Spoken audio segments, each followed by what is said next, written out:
Are you tired of your boss? Are you tired of going to work and making money for other people? And who are those people anyways, those people that make money from your work? Well, they're capitalists. They have capital, and they use your labor to make more capital. So if you're tired of going to work and making money for other people, then you're probably like me, just tired of capitalism. Which is ironic because I'm a capitalist. I own a small business, RCO Tires in Compton. A few years ago when I read Van Jones and he wrote, "Let's make green collar jobs in the hood," I took him really seriously. So I co-founded, own and operate a tire recycling company, and I'm really proud of what we've done. So far we've recycled 100 million pounds of rubber. That's 21 million gallons of oil diverted from landfills into new products. We also employ about 15 guys, mostly people of color, most of whom are felons, and we pay above the minimum wage, and we are now proud members of the United Steelworkers Union.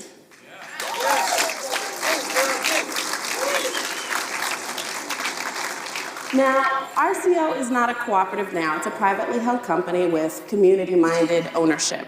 But I would like it to become one. I would like for them to fire the boss. That's me. And I'm going to tell you why, but first let me tell you how we got started. So a lot of people ask, how did RCO come to be? And I have to be really honest. I leveraged my white privilege. So here's how white privilege worked for me and RCO. My white grandmother was born on her family's plantation in Arkansas in 1918. She traveled with her white father west following the oil boom, and he held various union oil jobs which would have never been given to my black great-grandfather had he lived here at the time. Granny became a hairdresser and then got a loan with her husband to build their home in West Los Angeles, a loan which would never have been given to a black family at the time. And after my grandfather passed away, my granny was able to keep that house because she had his pension and his health care from a state job which he held, which again would have never been given to a black man before the Anti-Discrimination Act of the 1960s.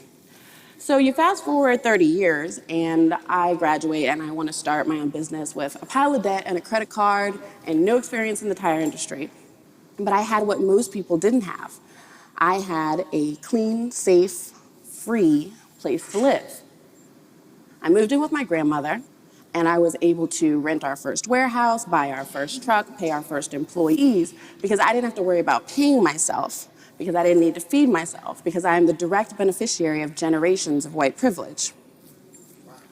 Now, telling the story of white privilege is important because very often people say, oh, we want more companies like yours. We want more RCOs. We want more black-owned businesses, female-led, triple bottom line, ban the box, green manufacturing companies, right? But the question we have to ask is, where's the wealth, where's the money, where's the capital in our communities to build the type of businesses that we want?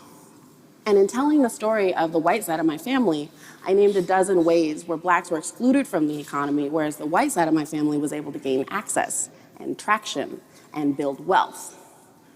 Primarily because racism and capitalism are best homies. But what that means is that when we ask ourselves, why are our communities broke? Like, we're not just broke because we're broke. We're broke for a reason. Historical context really does matter. But our history tells another story as well. There's this incredible book called Collective Courage, which is the story of how thousands of African Americans have been able to build businesses and schools, hospitals, farming cooperatives, banks, financial institutions, entire communities, and sovereign economies without a lot of capital. And they did it by working together and leveraging their community assets and trusting each other and putting solidarity first, not just profits by any means necessary. And they didn't have to wait around for celebrities and athletes to bring their money back to the hood. However, if you are a celebrity or an athlete and you're listening to this, please feel free to bring your money. But they did it through cooperative economics because they knew that capitalism was never going to finance black liberation. So there's so many great examples in this book, and I suggest that everybody just read it because it answers the question I asked earlier, which is where are we going to get the wealth to build the types of businesses that we want? And the answer is going to have to be cooperative economics. There's a lot of different versions of cooperativism. What I'm talking about today is worker ownership. So you may not have heard of worker ownership yet, but it's been an incredible tool for Black economic liberation for a century. And it's also working all over the world right now. You may have heard of Black Wall Street or maybe the Zapatistas, but I'll give you an example that's a little bit closer to home. Right now, today, in South Bronx, is the country's largest worker-owned company. It's called Cooperative Homecare Associates. And it was founded by Black and Latinx home care workers who are now able to pay themselves living wages, they have full-time hours, they have benefits and a pension through their membership as a unit of SEIU. And these women owners now receive a dividend back on their ownership every year that the company's been profitable, which has been most years. So they're able to really enjoy the fruits of their labor because they fired the boss. They don't have any big investors. They don't have fat cat CEOs or absentee owners taking the profit out of the company. They each pay in about $1,000 over time in order to gain ownership. And now they own their job. Now there's hundreds of more examples of companies like this springing up all across the country. And I'm so inspired by what they're doing because it really represents an alternative to the type of economy we have now, which exploits all of us.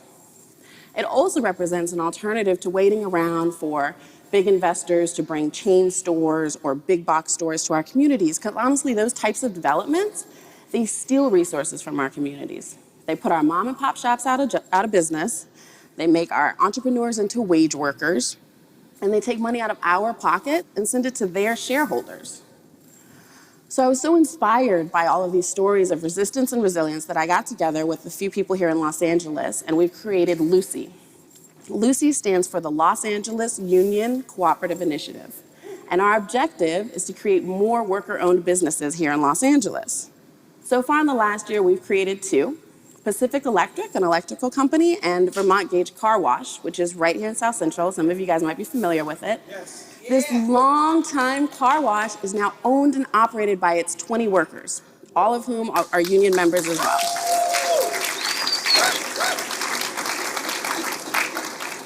So you might be wondering why the focus on union worker ownership, but there's a lot of good reasons why the labor movement is a natural ally to the worker ownership movement.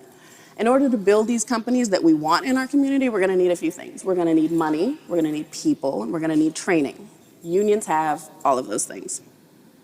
America's working class has been paying union dues for decades, and with it, our unions have been building dignified, decent, and democratic workplaces for us. However, union jobs are on the steep decline, and it's time for us to start calling on our unions to really bring all of their financial and political capital to bear in the creation of new union living wage jobs in our communities.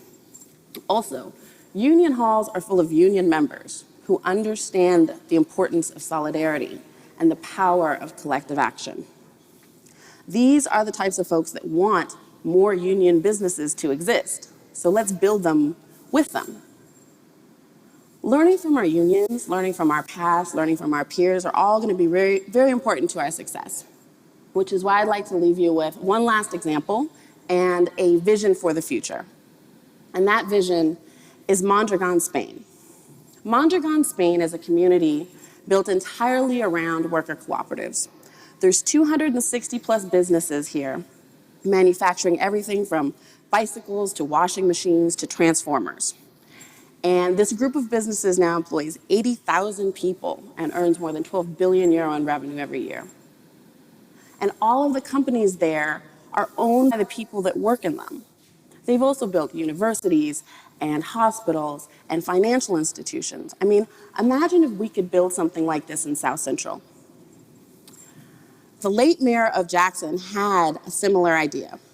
He wanted to turn his entire city into a Mondragon-like cooperative economy, calling his ambitious plan Jackson Rising. And when I look at Mondragon, I see really what working class people can do for ourselves when we work together and make decisions for ourselves and each other and our communities. And what's really incredible about Mondragon is that while we are dreaming about them, they are dreaming about us. This community in Spain has decided to launch an international initiative to create more communities like it all over the world by linking up with unions, by supporting organizations like Lucy, and by educating folks about the worker ownership model. Now, here's what you can do to be a part of it.